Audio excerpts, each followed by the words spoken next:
911 emergency calling. TextMe users in the US can now place emergency calls by dialing 911 within the TextMe app. By default, dialing 911 in the app will open your mobile phone's native dialer to connect to the local emergency dispatch.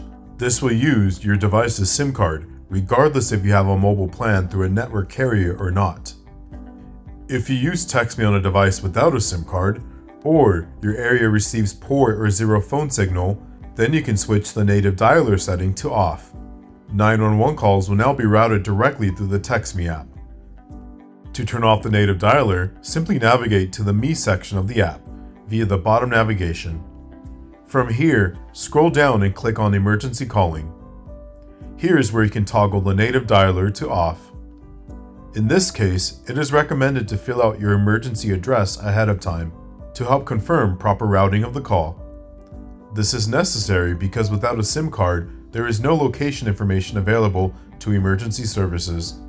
So simply enter your address at the top of the screen, as seen here.